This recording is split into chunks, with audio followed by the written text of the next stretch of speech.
गीता में अर्जुन को स्वयं भगवान कह रहे हैं कि उस परमेश्वर की शरण में जा, उसके लिए उन संतों के पास जा जो तत्वदर्शी हो। इसी प्रकार हजरत मोहम्मद को उनका अल्लाह कह रहा है कि कोई और पूर्ण परमात्मा है, उसको पाने के लिए उन तत्वदर्शी संत की तलाश कर।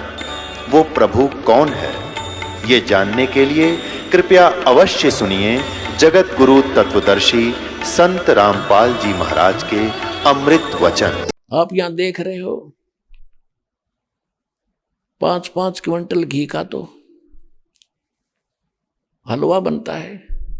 सारा देसी यानी अपने देसी घी की यहाँ व्यवस्था लगाया जाता है और कोई दूसरा ये वनस्पति घी का हम यहाँ प्रयोग नहीं करते, क्योंकि उसमें बहुत ज्यादा मिलावट बनी हुई होती है।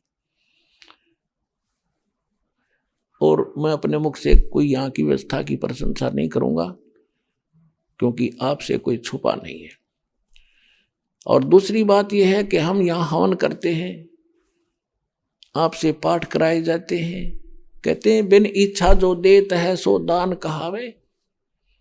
अपने आत्मा जैसे आप पहले तो अपने कोटे से भगवान आपको सुख देगा। कुछ दिन आपको कहेंगे बेटा भक्ति कर, भजन कर, डट के विश्वास रख।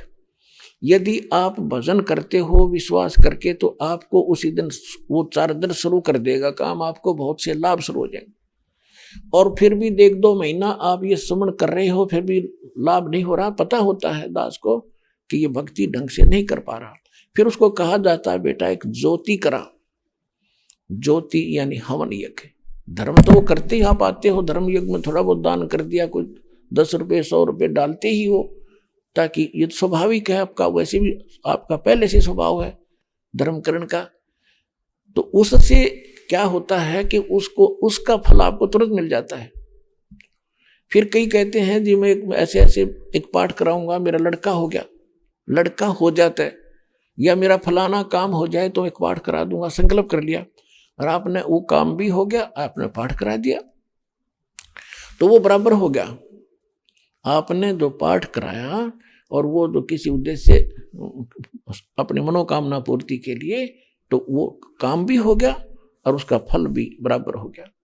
बिन इच्छा जो देत है सोए दान कहावे, फल बाँचे नीतास का फिर अमरापुर जावे।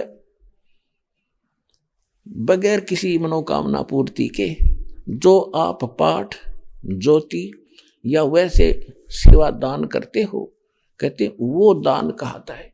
उसमें दोनों फल मिलते हैं, आपकी मनोकामना पूर्ण भी होगी और आपके उसमें भक्ति के अंकों में भी इसकी कुछ ग्रेस मार्क साथ लगता है। जैसे बच्चे का प्रैक्टिकल के 10 नंबर और मिला करें, तो ये प्रैक्टिकल वाले नंबर आपके इसमें और मिलेंगे साथ में, और वो काम तो होगा ही होगा। बिन इच्छा जो देता है सो दान कहावे, फल बाँचे फल चावे नीतास का फिर अमरापुर ले जावे। इस तरह हम सतलोक जाएंगे। फिर तीसरी यज्ञ है धर्म हवन की, चौथी यज्ञ प्रणाम। आप यहाँ प्रणाम करते हो, प्रणाम का अर्थ यूं नहीं है कि देखा देखी कर लिया फिर उठ लिए और फिर मन में वही बकवास, नहीं। इस मन को और इस परमात्मा के ज्ञान से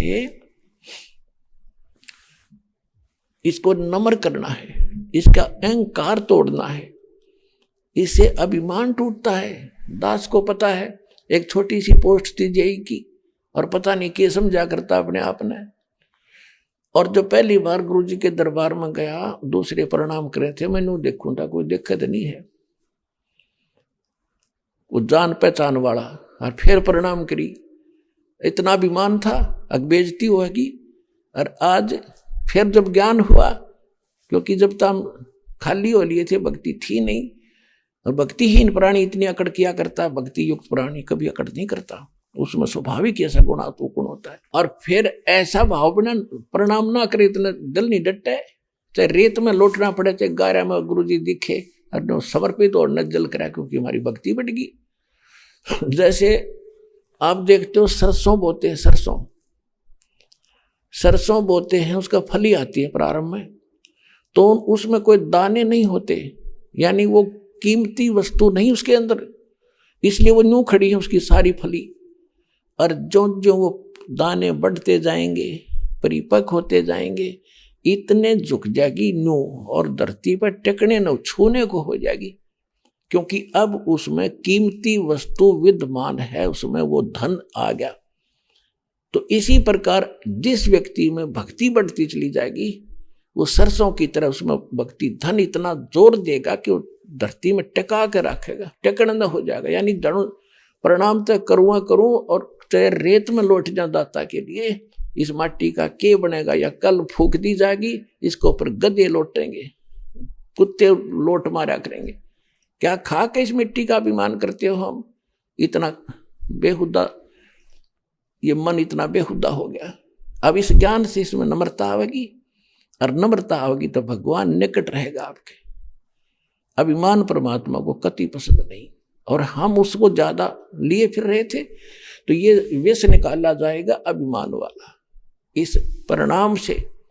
कहते जय गोपाल दंडवत करो, पैरों पड़ प्रणाम, पर दुआ करो दिल पाक से, वो असली सलाम। जय गोपाल दंडवत कर, जैसे जय गोपाल बोला करते पहले, उनको समझा रहे हैं भगवान। और दंडवत पैरा पड़ प्रणाम, लेकिन दुआ करो दिल पाक से। जब प्रणाम करो हृदय से करो, देखा देखी करने का कोई लाभ नहीं। हृदय से करो, अपना परमात्मा का नियम मान कर करो। और प्रणाम करते हो, दंडवत किस लिए करते हैं? माटी हो लिया दाता आपका दास, अब कोई ब्योंत नहीं रहा मेरा नाड़ उठान का। और बाहर जाते फिर के बढ़ रहा, तू आ जा खाक प्रणाम करके गया, फिर तू है मूर्ख कहीं का। अपने आत्मा अभी तक हमने गुरु गलत मिलते रहे, वो ऐसे मिल गए जैसे किसी ने तो एक पहिया दे दिया मोटर गाड़ी का, कार का व्हील, अगले इसने घुमा ले, या गाड़ी है, उन्हें पकड़ कर घुमाता जा रहा, हट जाओ गाड़ी आएगी, आप पे चला रहा, आप पे धका रहा उन्हें।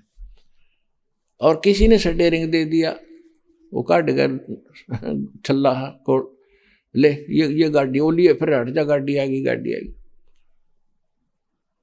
तो इस प्रकार किसी ने कुछ पकड़, तो ये जो साधनाएं अभी तक हमसे जैसे कोई हवन ही करते फिरते हैं, ये खास कर देखे यार, ये समाज के आचार्य हैं, जाके कितना बाढ़ का भट्ट अन्यों का हवन कराएंगे, आज थारे हवन कराएंगे, स्वाहा स्वाहा कर कर चल, बाकी बस हो गया काम। ये तो एक न सोच लो स्टीयरिंग लिए फिर रहे हैं, स्टीयरिंग। तो ये सारा मिलाकर ही क्रियाएं करनी पड़ेंगी, तभी हम मोक्ष होगा। फिर भी जो जितना कर रहा उसका लाभ मिलेगा उसको, क्योंकि ये विधान है परमात्मा का, लेकिन मोक्ष तो नहीं हुआ उसका। अब जैसे अजाजील नाम का एक भगत था, गुरु जी ने बता दी, भाई प्रणाम करा कर बेटा, इस प्रणाम करने से आधिनी के साथ साथ पुण्य भी संग्रहित होते हैं। आदिनी तो आनी चाहिए, आदिनी को नाश करने के लिए तो करते, लेकिन परमात्मा के लिए की जाने वाली क्रिया से साथ में हमारे पुण्य भी लगते हैं। ये एक यज्ञ का फल भी मिलता है, प्रणाम एक यज्ञ है। और जब हमने अहंकार नहीं खत्म किया तो वो यज्ञ का फल तो मिल जाएगा, लेकिन मोक्ष फल फिर भी रह जाएगा, अहंकार में मोक्ष नहीं हो सकता। तो वो जो प्रणाम उसने कहते हैं 11 अरब प्रणाम किए, 11 अरब, लंबी आयु होती थी लाख लाख वर्ष की, तो 11 अरब प्रणाम किए दंडोत। उसके कारण उसके अंदर इतने भक्ति यानी वो पुण्य इकट्ठे हो गए, वो विष्णु लोक में गए। वैसे तो पुण्यात्मा सारा खेल परमात्मा कबीर जी का है, सारी लीला उसकी है, वही खुद करते हैं। वो 1 मिनट में पता नहीं कहाँ कैसी रचना रच ले। जैसे आपको कल बताया था सत्संग में कि वीरदेव सिंह बघेल नाम का एक बादशाह था, वो शिकार खेलन गया था, उनको बहुत दूर निकल गए, कुछ जल मिला नहीं, आहार मिला नहीं, सेना सारी साथ, और भूखा मरे प्यासा 5 मिनट में मर जाता। परमात्मा ने पहाड़ के ऊपर इतना गजब का सरोवर बना दिया, और वहाँ फल फूलों से भरे पूरे बाग लगा दिया, और सारे खाया पिया नहाए धोए, तोड़ कर भी चल पड़े। मुड़कर देखा वहाँ ना कुछ, ना सरोवर था ना वो बाग था, टक्कर मारी उसने परमात्मा के चरणों में। तो ये ऐसे भगवान है। तो ऐसे ही उस मालिक ने लीला तो खुद ही करते हैं, सभी भगत उसी के हैं, उसके बच्चे उसी के हैं। तो क्या किया परमात्मा ने, लेकिन ये कुछ पौराणिक कथा है, हम उसी तरह बताएंगे तो आपका जल्दी समझ में आएगा। तो ये विष्णु जी के लोक में पहुंच गया। ये परमात्मा स्वयं ही अपनी अलग व्यवस्था करके उसको समझाने की चेष्टा करते हैं और वही सबका फल देते हैं। गीता अध्याय नंबर 15 के श्लोक नंबर 17 में स्पष्ट किया है कि उत्तम पुरुष तु अन्य परमात्मा इति उदाहरत है। यह लोक त्रय में अविषय विभर्ति अव ईश्वर है। वो सबका धारण पोषण वही करता, सबको संभालता वही है। जैसे नरसिंह रूप धार कर स्वयं परमात्मा आए थे और बाद में विष्णु जी का रूप दिखा दिया, प्रहलाद राज्य हो गया क्योंकि वो भगत उसका था। अब ये है सोशल सीधर मैं करूं अपने धन के काज, ताकि भक्ति में आस्था इनकी बनी रहे। तो आज तक ये विष्णु विष्णु करके कम से कम भक्ति तो करते रहे। जब प्रहलाद मारा जाता तो राम नाम में लेने नहीं पाओ किसी उस मालिक का। तो इस आज के इस प्राइम टाइम के लिए भगवान या भक्ति बचा के लाए, आपकी आस्था बनी रही। अरे भी ये विज्ञान ये शिक्षा इसलिए ना दी थी भगवान ने कि नास्तिक हो जाएंगे मेरे बच्चे। अब आप देख रहे हो, उन दास देख रहा है, हम थोड़े ही दिनों के बाद यानी 1960 के बाद हम समझन योग्य हुए, 9 साल के हो गए थे। उसके बाद हम देखते हैं कि लोग नास्तिक हो रहे हैं। कहाँ रखा, किसने देखा भगवान? विज्ञान कहाँ तक पहुंच गई। तुम एक दिन दास, एक हमारा भक्त है पूना के अंदर, वहां से आ रही थी, मेरे साथ एक और भक्त था, जहाज के द्वारा। हम जहाज में बैठे, तीन की सीट थी, वह एक और आगे बैठ गया यंग सा लड़का। जहाज जब चला तो हम अपना मंगलाचरण करते हैं, जैसे घर से निकलते हैं या गाड़ी में बैठकर गाड़ी चलने लगती है तो सभी मंगलाचरण करते हैं। हम अपना मन में मंगलाचरण करने लगे। तो जब हमने वो पूरा कर लिया तब वो कहता है, आप क्या कर रहे थे? भगवान से अर्जी कर रहे थे, हमारी मंगल कामना कर रहे थे। हम नहीं बोले कुछ भी, मैं कहने दे भी बोल लेंगे जी, पता नहीं क्या कह दे बालक है।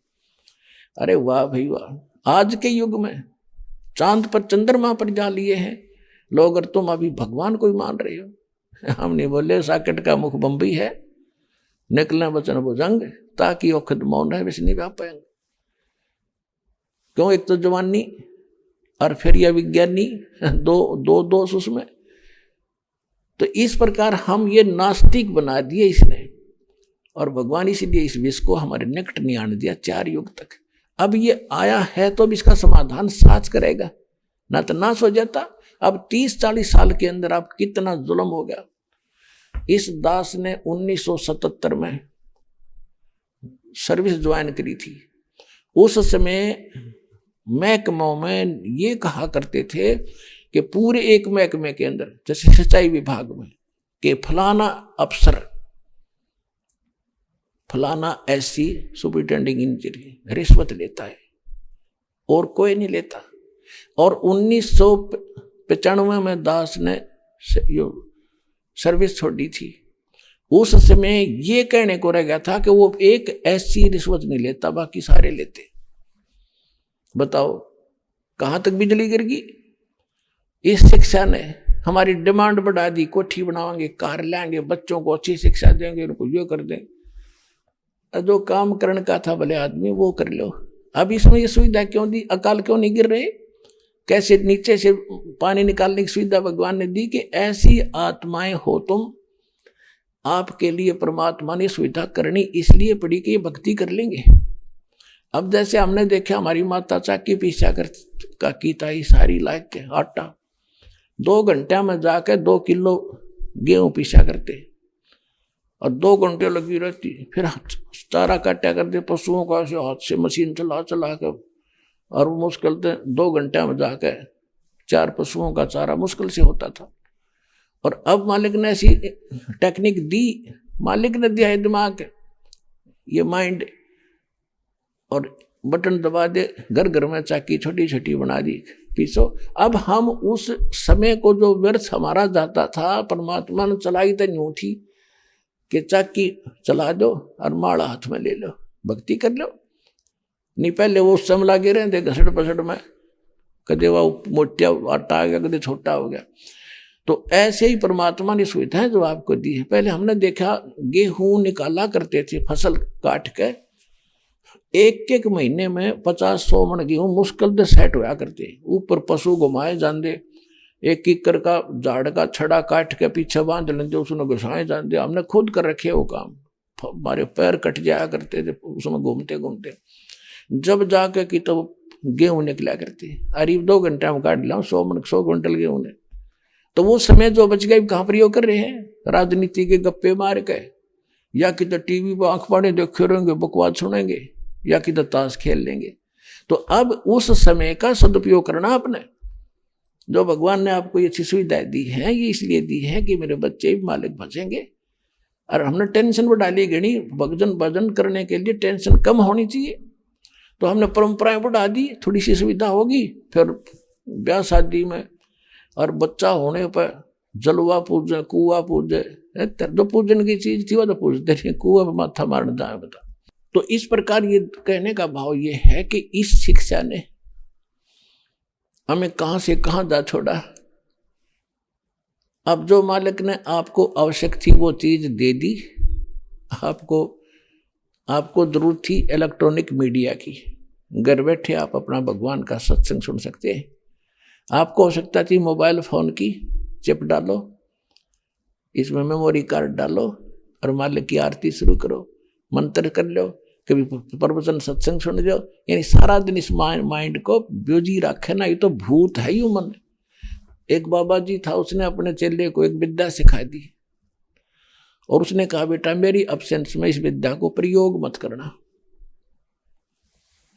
वो कहने लगा ठीक है गुरुजी। एक दिन गुरुजी कहीं चले गए, उसने सोचा गुरुजी ने जो विद्या बताई है उसने देखते लूं वह कारगर भी है कि नहीं। उसने बाद में वह प्रयोग कर ली, तो उसके सामने एक जंद प्रकट हो गया, भूत जंद।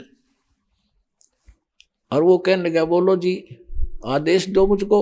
और एक मेरी बात सुन लो, मेरी मर्यादा है कि या तो मुझे काम बताते रहना, अन्यथा मैं तुझे मारूंगा। फिर मैं उलझा हुआ, मैं बेला हुआ, काम से फुर्सत मिलते ही मुझे काम नहीं मिला तो तन्ने मारूंगा। अब वो डर गया, उसने कहा कि आटा ला। वो गया 2 मिनट में आटा ला कर रख दिया। फिर कहा पानी भर दे, वो पानी ले आया। फिर कहा सफाई कर दे, सफाई कर दी। कपड़े धो दे, कपड़े धो दिए। अब उसने सोचा भाई भी वो मारेगा ही, के काम बताऊं, कर दिया ना फटाफट। इतने में गुरुजी आ गए और देखा गुरुजी भाग के पैरों में गिर गया। गुरुजी मुझे बताओ क्या हो गया?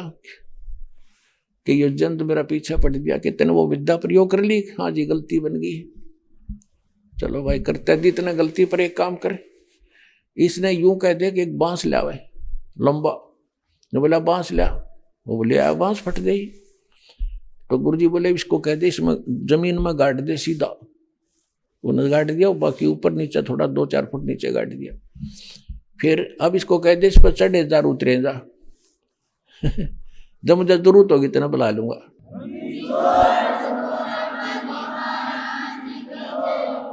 तो ये बन जो है, ये जंद है, भूत है, इसने इस राम नाम के बांस पे युदास ने गाड़ दिया।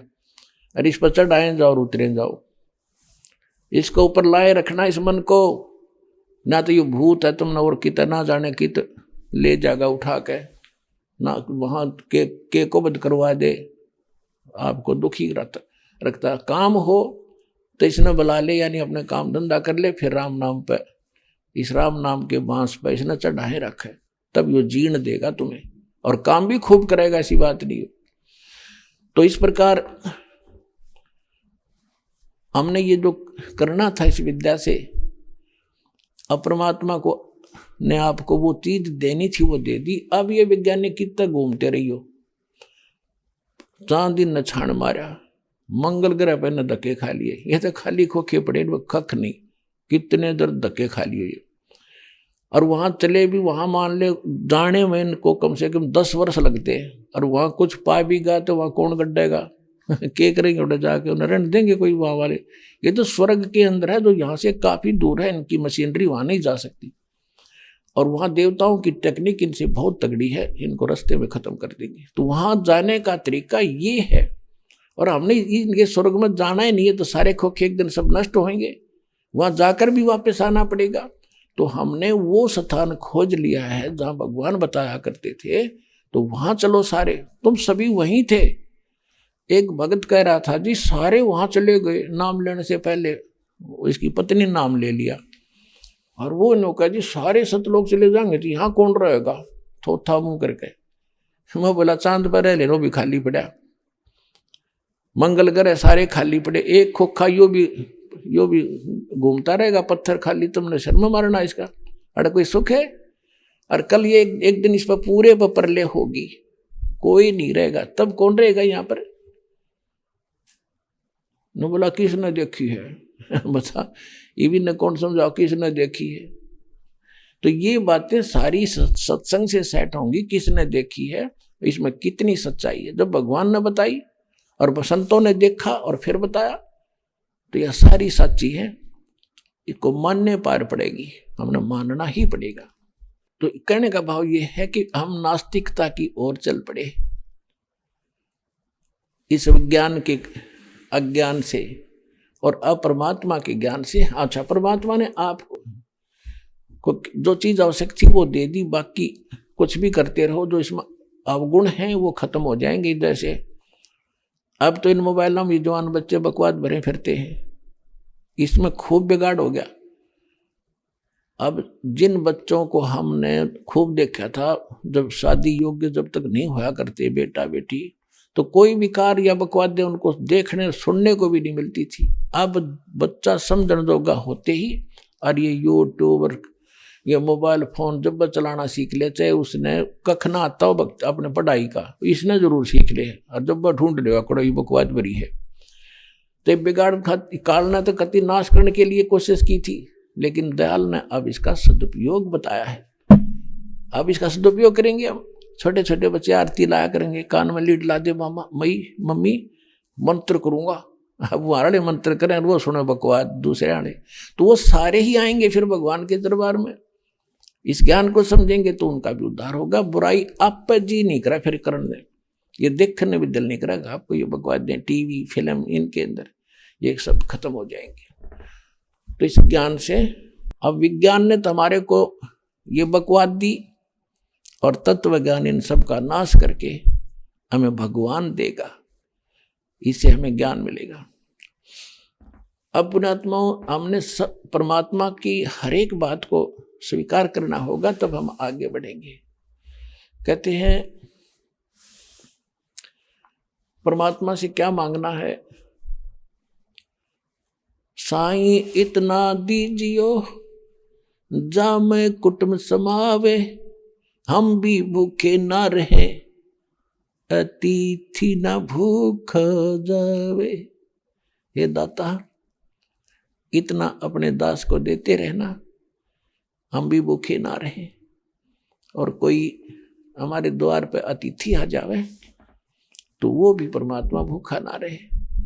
और पुण्यात्मा, इससे अधिक यदि हम मांगते हैं तो फिर हम भगत नहीं रहे, हम तो जगत के भाव को देखकर मांग रहे हैं। अब पुण्यात्मा, आज की जो आवश्यकता है क्या भगवान से छुपी है। जैसे जिस समय नरसिंह जी ने परमात्मा के कहने से अपनी सारी संपत्ति दान कर दी और जंगल में झोपड़ी डाल कर बैठ गया, लेकिन फिर भी अब इतना ज्ञान हो गया, उस समय ज्ञान नहीं था, फिर भी वो परमात्मा में आस्था बनाए रखने के लिए हमारे लिए भगवान ने एक ऐसा अनमोल उदाहरण दिया। नरसिंह जी की एक बेटी थी, बेटा था नहीं और धन गणा था। जब परमात्मा ने उसको काफी समझा बुझा कर उसके साथ एक ऐसी लीला की जिससे उसकी बात बुद्धि ठिकाना आ गई, उसने धर्म कर दिया सारी संपत्ति का जो उसने संग्रह करके रखी थी। परमात्मा ने बताया, माया तेरे जी का झाड़ बन जाएगी, तेरा नाश कर देगी, बच्चा तेरा नहीं, लड़की थी वो विवाह कर दिया, अभी चिपका बैठा नालायक इसके। तो उसको काफी झटका दिया, जब जाकर छुट्टी उसने नरक से। आप माया मांगने आते हो, और परमात्मा अपने भगत को माया से दूर करता है। परमात्मा कहते मेरे संकेत पर माया चलेगी, जब मुझे प्रसन्न कर लेगा तब माया कहाँ पीछे जागी तेरे थे। 1 सेकंड में तेरा घर भर दूं, सब कुछ कर दूं, जब तू विश्वास करके चले फिर उसका करेगा क्या। मैं उतना दूंगा तुझे जितना तुझे चाहिए, इससे फालतू नहीं अच्छा होता। अब नरसिंह जी जब उसकी ज्योति का ब्याह होया, लड़का था नहीं, स्वामी भाती बनकर जाने लगा। एक टूटी सी गाड़ी, 10-12 भगत बैठे उसमें 16। तो तब उसने भगवान आगे स्वयं मालिक, क्योंकि वो कृष्ण जी का पुजारी था, बाद में भक्तों ने उनको कृष्ण ही मान लिया। एक मिस्त्री का, जैसे लक्कड़ मिस्त्री होते हैं, जोड़े में आरी लंबी सी कसोले, वो बसोले से और सारा कुछ ले रहे, और कहने लगा भाई गाड़ी वाले मुझे भी बैठा ले, मैं तेरे साथ, मुझे भी आगे जाना है। उसी रास्ते में नाम बता दिया किसी गांव का। नरसिंह जी ने कहा जी बैठ तो लो, इससे कोई इतराज नहीं मिस्त्री जी, पर ये तो कंडम है, ऐसे लगता कि रास्ते में रह जाएगी, हमने भी पैदल ही जाना पड़ेगा। तब भगवान ने कहा कि मेरे तो क्या छुपा है भाई। तो यहाँ कहते हैं, एक यहाँ अपने लोकल लैंग्वेज में एक उनकी भक्ति का एक शब्द बना रखा है, गाड़ी आड़े मन बैठा ले, एक बेहो गाड़ी था भाई मैं हार लिया। भगवान आके खड़े हो गए कि एक गाड़ी वाले गाड़ी रोको, मुझे भी बैठा लो, मैं थका हुआ हूं। नरसिंह जी जब न्यों बोले, ये गाड़ी मेरी पुरानी है। नरसिंह जी जब न्यों बोले, गाड़ी मेरी पुरानी है। प्रभु जी जब न्यों बोले के मेरे ते छानी है। अब दास जो आपको बताना चाहता है, इतना ही बताऊंगा कि भगवान नरसिंह भगत कह रहा था कि मेरी ता गाड़ी टूटी फूटी पुरानी सी है, भगत बैठा तो लूंगा, मैं नाटता नहीं, पर ये सफल नहीं हो गया। तो भगवान ने बोले क्या मेरे से छुपा है, तुझे क्या दुख है। और फिर वह 1 मिनट में गाड़ी सेट कर दी और खुद ड्राइवर बन गया। बैलों को बैला बात फेर दिया, तगड़े हो गए, बूढ़े बूढ़े दे रखे थे, मांगे ला रखे थे किसी तरह, और जा छोड़ा पल में उतर के चल पड़े, अगले भाई भक्तों तुम जाओ, मेरा काम आ गया। जब उन्होंने देखा रहा इतना सफर इतने समय में तय कर दिया, उतरे कि ये तो मालिक थे। तो कहने का भाव ये है कि साईं इतना दीजियो जा मैं कुटुंब समावे, हम भी भूखे ना रहे, अतिथि ना भूख हो जावे। अब जैसे आज वर्तमान की आवश्यकता है, भगवान ने तो ये टेक्निक विज्ञान और कलयुग बनाया है, तो कलयुग में मशीन से ही सारा कुछ होगा। तो वो मशीन भगवान के लिए कोई बड़ी नहीं है जो अपने भुगतान दे दे। किसी को मोटरसाइकिल की आवश्यकता है, किसी को कार की ही आवश्यकता है, केवल किस लिए, थोड़ा बहुत अपना रोजी रोटी के लिए, या बाद में मालिक के सत्संग में आने ले जाने के लिए बच्चों को। इसलिए मांगोगे तो घर घर में खड़ी कर देगा आपके, न्यारी न्यारी सत्करवान लड़।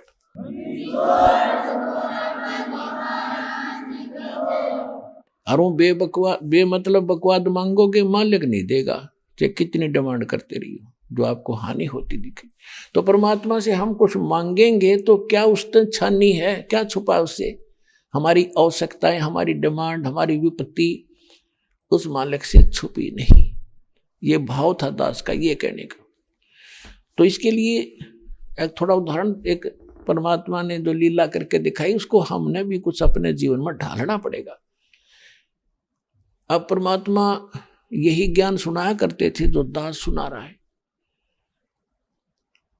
और उस समय मालिक के साथ इतना विरोध हुआ था। हिंदुओं के धर्म गुरु आचार्य शंकराचार्य और ब्राह्मण संत मंडलेश्वर विरोधी हो गए। यो कबीर झूठा है, कपटी है, हमारे हिंदू धर्म का नाश करता है, वेद और गीता पुराणों के विरुद्ध ज्ञान दे रहा है। उधर से मुसलमानों के काजी मुल्ला पीर वो भगवान के दुश्मन हो गए। खूब कोशिश की उनको जान से मारने की, घेरे कुएं में डाल के ऊपर से मिट्टी डाल दी, परमात्मा बाहर बैठे पाए। सरसों का तेल का कढ़ाई उबाल कर उसके अंदर डाल दिया गया, मालिक को कोई असर नहीं हो रहा था। और राजा सिकंदर लोधी ने उसमें उंगली डाल के चेक करना चाहा कि कबीर जी बैठे हैं और उबल रहा है तेल सरसों का, जब ये नहीं जल रहे तो मुझे क्या दिक्कत होगी, चेक करने के लिए। क्योंकि उसके धार्मिक गुरु पीर शेख तकी ने यह कह दिया था कि राजन इसने तेल की तासीर ठंडी कर दी, जादूगर है इसलिए ना जल रहा। उस अपने पीर के विश्वास पर उसने डाल दी उंगली, जितनी उंगली तेल में गई थी कट कनारी होगी, जल गई। इतना तेज गर्मी गर्म था और बेहोश होकर गिर गया राजा। तब परमात्मा निकले, राजा चिल्लावा होश में लाए, फिर चिल्लाओ बुरी तो मर गया रे मर। तो परमात्मा ने वो उंगली पूरी कर दी अगले, फिर मत इस चक्कर में आइए। तो इन्होंने सब अपने हथियार प्रयोग करके देख लिए, राजा को भगा के सब कुछ कर लिया, सजा दंडित करवाने की खूब चेष्टाएं की, दरिया में भी डुबोने की चेष्टा की, लेकिन वो तो परमात्मा थे, मूर्ख थे, अंधे गधे। भगवान के मार्ग में जो बाधा उत्पन्न करते हैं, परमात्मा जो काम करना चाहते हैं उसको कोई रोक नहीं सकता। और उस परमात्मा के मार्ग में जो खड़ा होकर विरोध करते हैं तो अंधे गधे होते हैं। एक अंधा गधा रेल की पटड़ी पर खड़ा, उसने ये नहीं मालूम था कि तू गलत खड़ा है। अब उसने अंधे के पास कानों से भनक आती है, कौन तुझे डिस्टर्ब करने आ रहा है निकट, तो उसी तरफ पैर कर लेता हूं और दोनों लात मारा करे, कठिए दुरुत्ती छोड़ा करे। तो उसने देखा कि पीछे से कोई खटखट गड़गड़ होता आ रहा है, उसने उधर अपने पैर कर लिए, कान दे निकट, इसको ठोकूंगा, कौन मुझे डिस्टर्ब करने आ रहा है, छेड़ दे।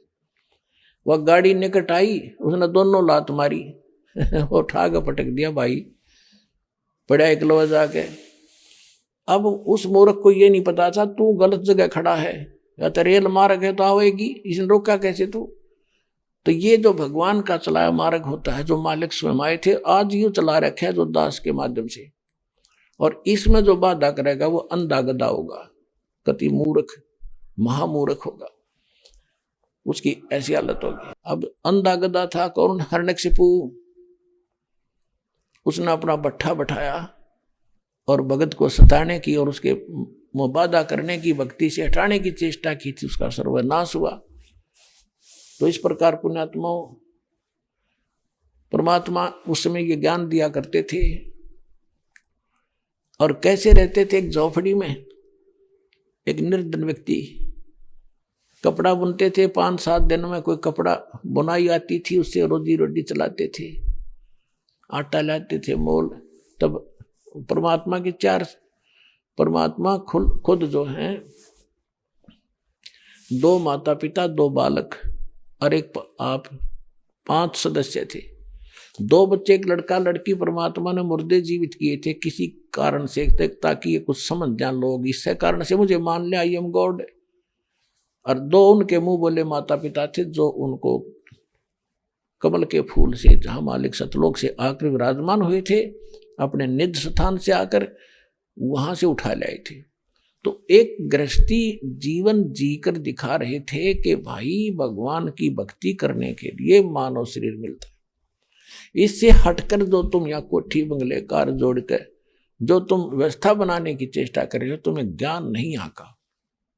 और जब आपको ये ज्ञान होगा कि तुम रह कहाँ रहे हो और ये लोक है जहां तुम व्यवस्था बना रहे हो, उसके विषय में हमें बताया करते थे। सर्व सोने की लंका थी वह रावण से रणधीरम, एक पलक में राज बिराजी जम के पड़े जंजीरम। जो सद भक्ति नहीं करते उनका कोई जो है जीने का यहाँ कोई सहारा नहीं है। अब क्या बताते, जैसे किसी के पुत्र नहीं है तो वो यूं सोचे भगवान एक पुत्र हो जाए, मेरा वंश चल जाए, मेरी वंश बेल चले। परमात्मा कहते क्या मांगू कुछ थिर ना रहा, ही देख चला जग जाई। 1 लाख पूत 1.25 लाख नाती, 1 लाख बेटे थे रावण के, और 1.25 लाख एक से एक तगड़े तगड़े उसके पहलवान और धनवान रिश्तेदार रिलेटिव थे।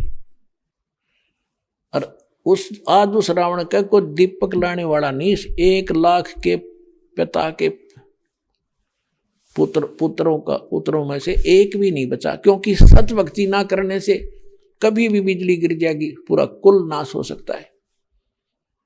तो कहते हैं उस रावण का कोई दीवा लावणिया नहीं है जिसका 1 लाख बेटे थे, तुम एक का बेटा जो सोचो मेरा कुल चल जाएगा, ऐसे लोक में।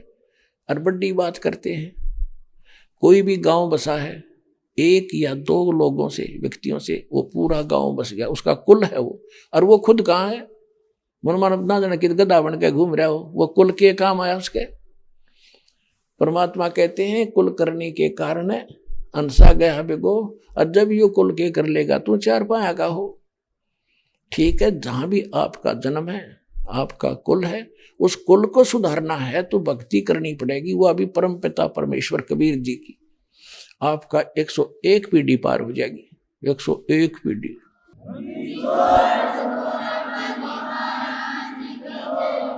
फिर परमात्मा कहते हैं कुल खोए कुल होत है, कुल राखे कुल जावे, राम ने कुल कुल भेंट ले, सब कुल रहा समाए। अगर आप इस कुल के लोक लाज में आके भक्ति त्याग दी नहीं कर रहे हो, लोक लाज में आके मर्यादा भंग कर देते हो, तो परमात्मा कहते हैं कि कुल खोए कुल होत है। इस कुल को तो अपने खोना पड़ेगा। खोना मीन इनकी उन मर्यादाओं में सहयोग नहीं देना है जो गुरु जी ने मना किया है। तो आपने कुल खो लिया, वो मर्यादाएं नहीं निभा रहे जो गलत थी, भक्ति बाधक थी। और कुल खोए कुल होत है, कुल रखे कुल जावे।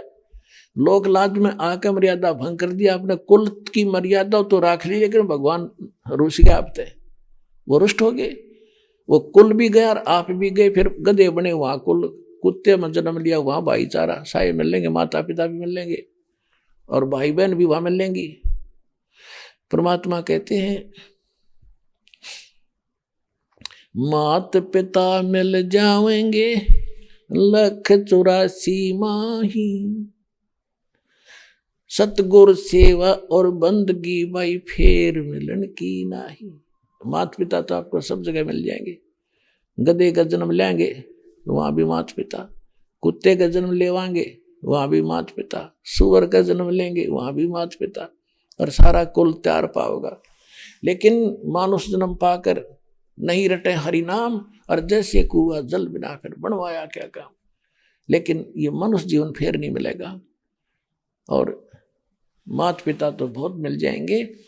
ये इस समय सत्संग और गुरु सतगुरु मिलना ये बड़ा दुर्लभ है, जो आपको उपलब्ध हुआ, सुलभ हो गया। तो कहते कुल राखें कुल जाएगा, और कुल खोए कुल हो। राम ने कुल कुल भेंट ले, सब कुल रहा समाए। कुल खोए कुल जाए, कुल राखें कुल जात है, कुल खोए कुल होत है, कुल राखें कुल जाए, और राम ने कुल कुल भेंट ले, सब कुल रहा समाए। यानी परमात्मा के भक्ति मार्ग में आके आप इस कुल में जुड़ो। आपको यहाँ भाई बहन सब कुछ, और फिर सतलोक जाओगे, सदा के लिए आपका कुल चलेगा सतलोक में। तो इस यहाँ राम निकुल कुल के मिलने से आप सदा आपका खानदान बढ़ेगा। वहां कुल रहेगा जहां पहले रहा करते थे, वो आपका पूरा परिवार होगा। कभी मृत्यु नहीं होगी, राग द्वेष नहीं कती, क्योंकि वहां किसी चीज का अभाव नहीं है। अब जो प्रसंग चल रहा है, तो परमात्मा बहुत कुछ समझाया करते थे और कहा करते थे, लेकिन हम विरोधी हो गए उस भगवान के। तो उस समय परमात्मा कैसे रहा करते थे? एक झोपड़ी कुटिया बना के और मजदूरी करके, जुल्हे का काम करके जो रोटी रोजी मिलती थी उस मेहनताने से उसे गुजारा करते थे, और सत्संग सुनाते थे, नाम देते थे, भक्तों को आशीर्वाद देते थे। अब इस बात से क्षुब्ध होकर के उन अन्य धर्म गुरुओं ने सोचा कि ना यू मारे तो मरता और ना यू ज्ञान में हारता, बात घनी जानता है।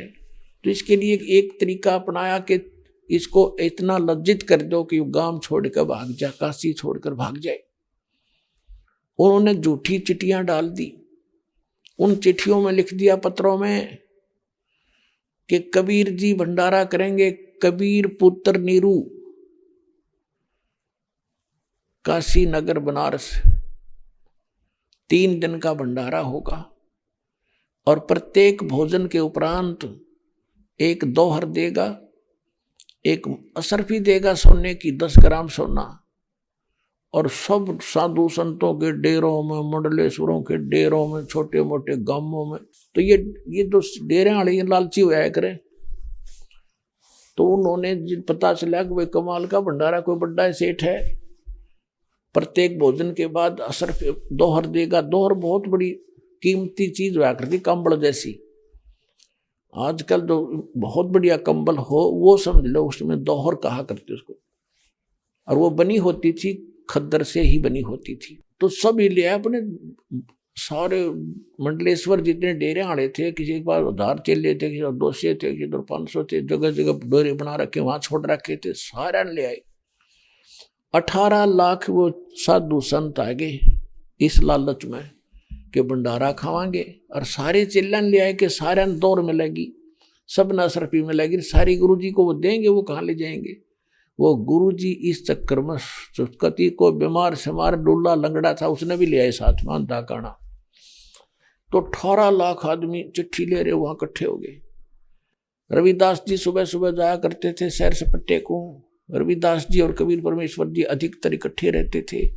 रविदास जी चमार जाति में थे, कबीर साहब दुल्हा जाति में थे, प्रगटे थे।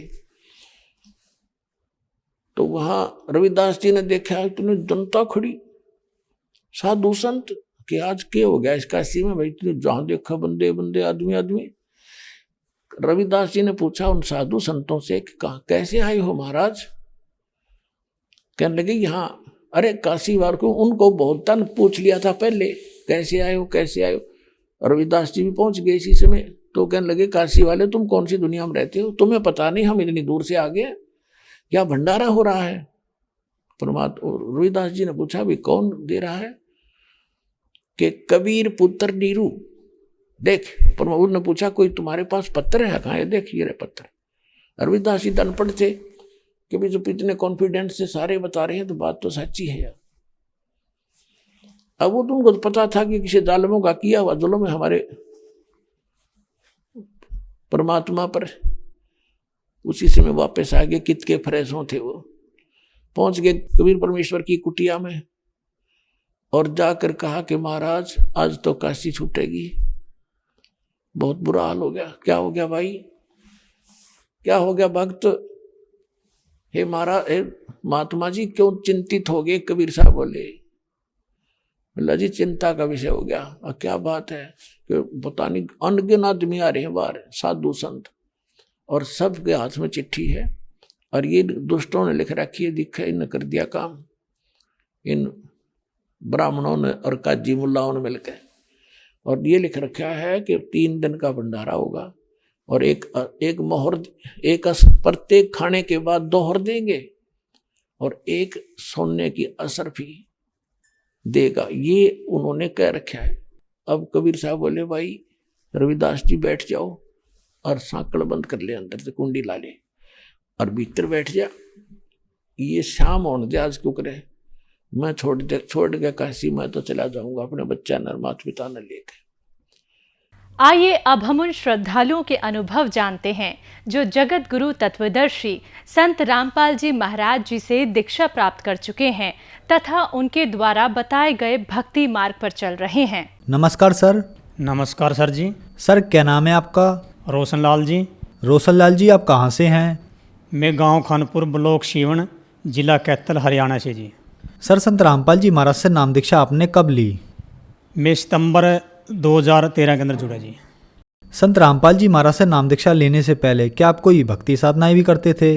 हाँ सर जी, मैं डेरा सचौदा सिरसा गुरमीत राम रहीम सिंह जी से जुड़ा था जी। वहाँ मैंने 20 साल तक भक्ति की जी।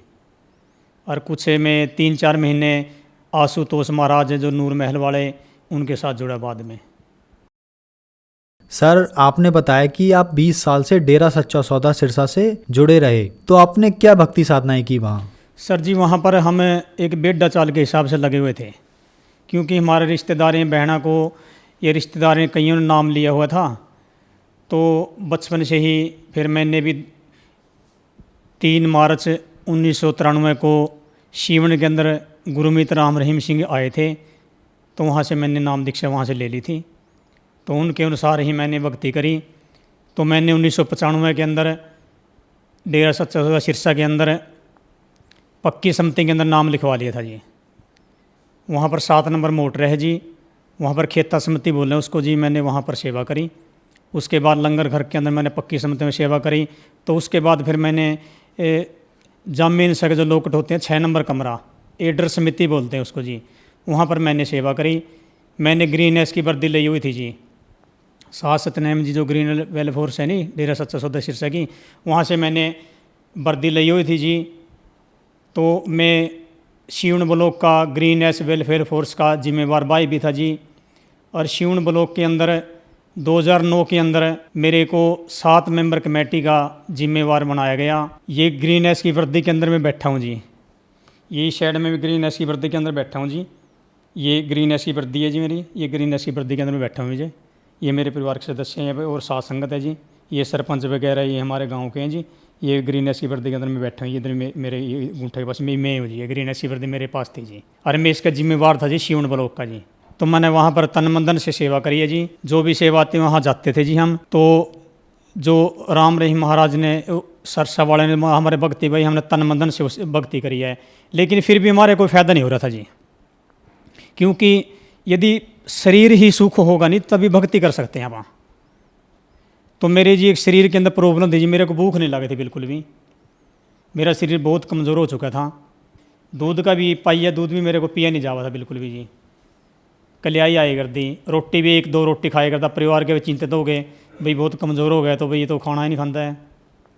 तो उसके बाद जी जब दवाई ने नहीं फ़र्क कराया, तो उसके बाद एक करमपाल ककेड़ी है जी हमारा ब्लॉक के अंदर, डॉक्टर है RMP जी, वो कहने लगा भाई तो ऐसे करे कर प्रेमी जी, आप नहीं एलोवेरा की दवाई पिए करो आश्रम में डेरा मणी हुए जो मैं ठीक है जी। तो मैंने एलोवेरा दवाई पीने लगे जी।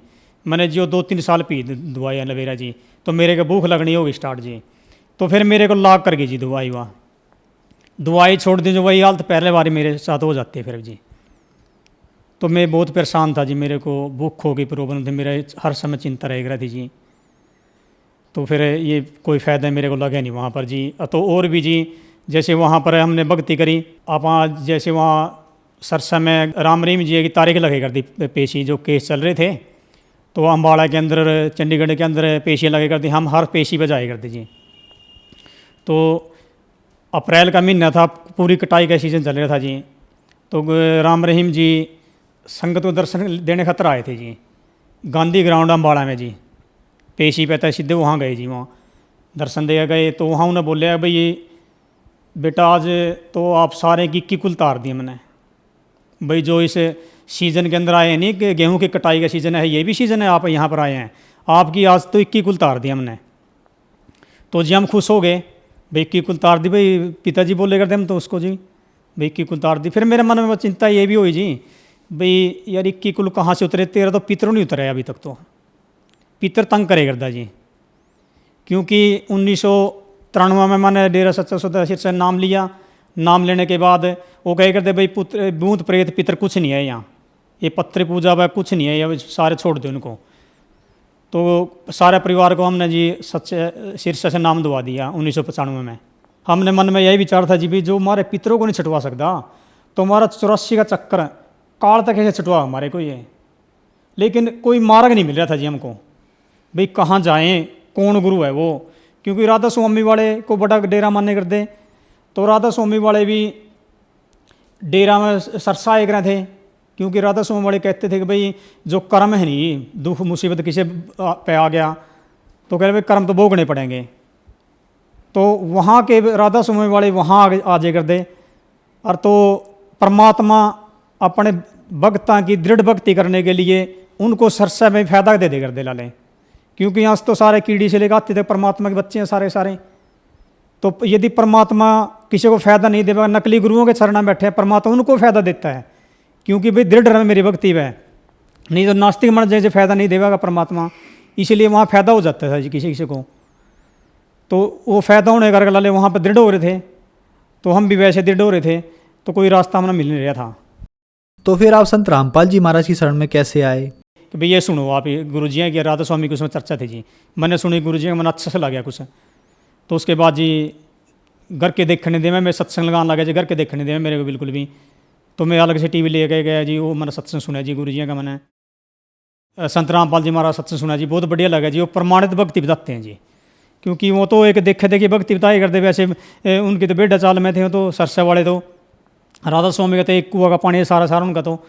लेकिन जो संत रामपाल जी महाराज ये शास्त्र प्रमाणित भक्ति बताते हैं। तो मैं 2013 के अंदर संत रामपाल जी महाराज नाम लेकर आया जी।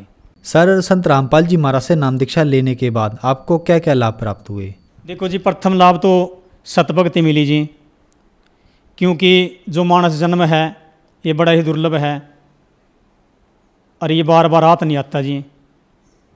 तो इस परमात्मा के जो सतभक्ति परमात्मा ने दी है, जो नानक साहब ने नाम जाप करे हैं, कबीर साहब ने नाम जाप करे हैं, गुरु नानक देव जी ने नाम जाप करे, गरीबदास जी ने नाम जाप करे, वो भी प्रमाणित नाम संत रामपाल जी महाराज देने लग रहे जी। तो ये प्रमाणित भक्ति मिली हमको जी। और इस प्रमाणित भक्ति करने से जी, जैसे मैं नाम लेकर आया, मेरे को जी 15 दिन नाम लेना हुए थे जी। उससे पहले ये संत रामपाल जी महाराज कई बार मेरे को गराए दर्शन हुए जी। तो और मैं छात का ऊपर लेटा था जी, 9 बजे का टाइम था रात के, चांदनी रात थी जी। मेरे को ब्रह्मा विष्णु महेश तीनों एक 3 देवता आए जी, वो मेरे को दर्शन दे गए, आशीर्वाद दे गए मेरे को साक्षात जी।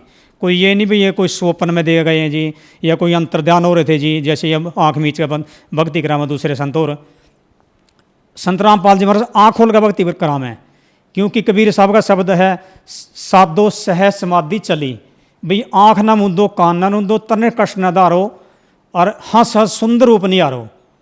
कबीर साहब ने मनाई कर रखे बिल्कुल हुए, भाई आँख ना कान बंद करने की जरूरत नहीं है, भाई खुले आंखें से परमात्मा दर्शन होंगे। तो संत रामपाल जी महाराज के जो मंत्र देते संत रामपाल जी महाराज, उनसे खुद आंखें से दर्शन हुए, इन्हें आंखों से कोई आंख बंद नहीं करनी पड़ती है। जैसे नामदेव को दर्शन हुए थे खुली आंखें से हुए थे, तो ऐसे ही संत रामपाल जी महाराज जो सतभक्ति देते हैं, इनका लाभ होता है पूरा पूरा जी। तो ऐसे जी और भी जी, जैसे हम अपने लड़के शिवन ऐसे बाल सदन में पढ़ते हैं जी, तो वहाँ पर मैं लड़के को बर्दे दिवाने खतर पर गया स्कूल की जी। तो शिवन जी मैं मोटरसाइकिल पर था, बच्चे दोनों मेरे पीछे बैठे हुए थे जी। तो वो बच्चे मैं मोटरसाइकिल चला रहे थे, मेरे आगे जी एक ट्राला था जी, वो ट्राला जा रहा था जी, और पीछे से सिर्फ मेरा फिर ट्राला का फ़र्क जी 8-10 फुट का था, सारा 8 फुट का। तो गाड़ी पीछे से आई जी, मेरा जी पूरी चोरी टक्कर मारी जी गाड़ी ने जी, मोटरसाइकिल का जी, मेरा सलेंसर भी मुड़ गया जी। तो परमात्मा ने इसी मेरे करी मेरे एक कदम ब्रेक लग गए जो ऑटोमेटिक मैंने कुछ नहीं कराया जी, बिल्कुल भी ना ब्रेक लगाए, कुछ नहीं मारा जी। तो जी यदि परमात्मा के शरण में नहीं होंगे जी, माम जी गड्डी के नीचे 3 मर जाते उस दिन जी। लेकिन परमात्मा दया मेरे करी जी। तो हमने फिर जाकर घर देखा जी, उसने सर मुड़े पाए जी, नहीं जी टेढ़ा हुआ पाए जी। जैसे मेरे को भूख नहीं पहले लगे नहीं थी, तो संत रामपाल जी महाराज शरण में आ गए नहीं जी। तो जो मेरे को एलोवेरा ला करी थी दवाई, वो दवाई जी एलोवेरा मैंने छोड़ दी बिल्कुल। आज तक मैंने एलोवेरा के एक ढक्कन भी नहीं लिया इस दवाई का जी। आज मेरे को पूरी भूख लगे जी। एक मेरा जी बहुत ही बड़ा चर्म रोग था जी, टांग के ऊपर मेरा बहुत चर्म रोग बहुत बड़ा था जी। यहाँ पर जी यहाँ से इतना जा रहा था जी। यदि मैं कोई पजामा पैंट वगैरह नीचे नहीं कर सकता, ऊपर नहीं कर सकता जी, न्यूज शर्म आए कर दी। लेकिन मैंने दवाई बहुत अपने एक मेहता है प्रीति मेहता कैथल के अंदर जी, वहाँ मैंने दवाई काफ़ी खाई जी, कोई फायदा नहीं होया। लेकिन संत रामपाल जी हमारे शरण में गए नहीं, सतभक्ति करने से, उन मंत्र जाप करने से ही पहले मंत्र मिला था प्रथम जो उस टाइम समय जी। तो मेरे को जी ये चर्म रोग से मुक्ति मिलेगी जी। मेरे कोई चर्म रोग नहीं है जी, ये दांत बहुत पुराना हमारा वंशज था जी। मेरा पिताजी को भी ऐसा दांत था जी, मेरी सिस्टर को भी ऐसा था जी, और मेरे को भी वही था जी। ये सारा मेरा चर्म रोग जो मेरे एक कुष्ठ रोग था जी, ये मेरे परमात्मा रामपाल जी महाराज शरण में जाने से ठीक हो गया जी। सर, आपने बताया कि आपने 20 साल तक डेरा सच्चा सौदा सिरसा पंथ की भक्ति की और वहाँ आप एक सेवादार भी रहे और एक जिम्मेदार कमेटी सदस्य भी रहे। तो फिर संत रामपाल जी महाराज की बताई हुई भक्ति में और डेरा सच्चा सौदा सिरसा पंथ की बताई हुई भक्ति में आपको क्या अंतर दिखा? देखो जी भाई जी, वो जो भक्ति देते हैं उनका नाम में कोई प्रमाण नहीं है कहीं पर भी। जो 3 नाम देते नहीं वो तो एक बढ़ाई के नाम है। सतपुर कालमूर सबद स्वरूपी राम है जो, वो तो एक सतपुरुष की महिमा के नाम है, वर्णात्मक नाम है उनके। तो ऐसे ही जो नाम है असली उनसे ही मोक्ष होगा जी पूरा। जो और अन्य गुरु देते हैं, संत रामपाल जी महाराज को छोड़ो, जो अन्य गुरु देते हैं नहीं मंत्र है, उनसे कोई लाभ नहीं है। क्योंकि जो राधा स्वामी गद्दी है सरसे आई हुई भी, तो वहाँ राधा स्वामी वाले नाम 5 अलग देते हैं, सरसे वाले अलग देते हैं। और वो राम रहीम जी ने हमको एक बर्मित करा हुआ था। वो कहते थे भाई जो किसी ने प्रश्न कराया, मैंने प्रश्न कराया, लेटर लिख के भेजा सत्संग के अंदर, भाई गुरु जी भाई ये बताओ हमारे को, राम पिताजी भाई हमारे को ये बताओ, भाई राधा स्वामी 5 नाम देते हैं और अपने ये 3 नाम हैं। वही कबीर साहब ने 4 नाम भी कहा, भाई कबीर साहब ने कहा भाई कोटि नाम संसार में इनसे मुक्त न हो, आदि नाम गुप्त कर रखे बुझे बिरला कोई, भाई कौन सा नाम है। और वो 5 दे रहे आप 3 है। वो बोले राम रहीम जी कि बेटा ये जो नाम है नी, ये ही 4 नाम हैं, ये 3 नाम आपको देंगे 4 नाम है यही। और भाई जो राधा स्वामी नाम है नी, वो दूसरा छोड़ दो और चौथा छोड़ दो, भाई 3 नाम आए हैं यहाँ। और जब हमने जब रामपाल जी महाराज शरण माए, जब पता लग गया, हम बरमित करे हुए थे उन्हें, तो भाई राधा स्वामी वाले नाम है 5 नाम है, मैं 2 छोड़ रखे हैं। और राधा स्वामी तो अलग नाम है, 5 है। और सरसे वाले अलग नाम हैं, दिनोद वाले अलग, राधा स्वामी दयाल की दे रहे हैं, सारे अलग अलग अपने अपने डपली अपना राग पीट रखे हैं, कोई इनके प्रमाणित मंत्र नहीं इनके पास जी। एक ये मेन बात ये कहते हैं जी, जो संत हैं नकली संत है सारे संत रामपाल जी महाराज को छोड़कर, ये कहते हैं परमात्मा निराकार है, भाई उसका प्रकाश है, उसका कोई शरीर नहीं है। और जबकि गुरु ग्रंथ साहब के अंदर भी लिखा हुआ है, गुरु ग्रंथ साहब पेज 1257 लिखा है, बागे कापड़ बोले बहन, लंबा उदा नक ते काले तेरे नैन, देखा साहब कदे ऐसा बहन। तो जी परमात्मा साकार है, संत रामपाल जी महाराज ने प्रमाणित करके बता दिए वेद शास्त्र गीता के अंदर। कहीं पर जाकर देख लो, जो गरीब संगत है वो तो नीचे बैठती है, खाना भी उनको सिंपल मिलता है। और जो कोई एमएलए मंत्री है या कोई और जाता है बड़ा, उसको अलग से कैंटीन में खाना खाना जाता है हर जगह की, हमने देखा है सर से भी। तो ऐसे आश्रम में सारे, यहाँ जो सर ब्यास है वहाँ पर कैंटीनें बनी हुई हैं, लेकिन समदृष्टि नहीं है वहाँ पर भी। और वेद के भी कोई पूजा नहीं करा रहा संत रामपाल जी महाराज छोड़कर। वेद के अंदर 3 प्रकार की परमात्मा भक्ति बताई गई वेद के अंदर भी, भाई सुबह शाम और दोपहर की। तो वहाँ पर संत रामपाल जी महाराज ही वो तीनों की 3 भक्ति जो है वेद के अनुसार बता रहे हैं, लले भाई परमात्मा को याद करना। सर, संत रामपाल जी महाराज से नाम दीक्षा लेने के बाद आपको बहुत सारे लाभ मिले, तो जो दर्शक आज आपको देख रहे हैं, खास करके उनके लिए जो राधा स्वामी पंथ से जुड़े हैं या डेरा सच्चा सौदा पंथ से जुड़े हैं, उनके लिए आप क्या कहना चाहेंगे? जो राधा स्वामी वाले हैं, दंदन सतगुरु वाले हैं, उनसे यही प्रार्थना करता हूँ भाई, जो बीज है जो वो असली बीज से ही लले फायदा होगा अपने। या जी धरती में हमने कणक बीज दी तो कणक का बीज लगेगा, जीरी बीज दी जीरी का लगेगा। ऐसे ही जो नाम है वो भी एक बीज है, जो सत नाम, जो सत भक्ति का जो सत मंत्र है, वो इन नाम लेने से ही मोक्ष होगा।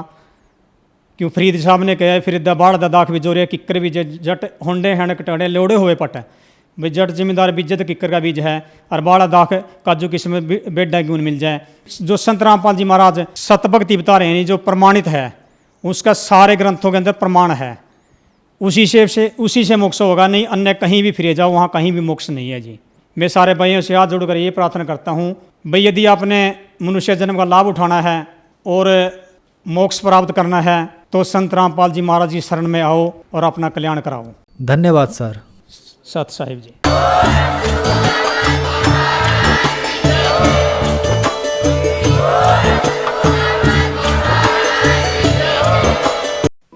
आप सुन रहे थे जगत गुरु तत्वदर्शी संत रामपाल जी महाराज के मंगल प्रवचन। अधिक जानकारी के लिए संपर्क करें।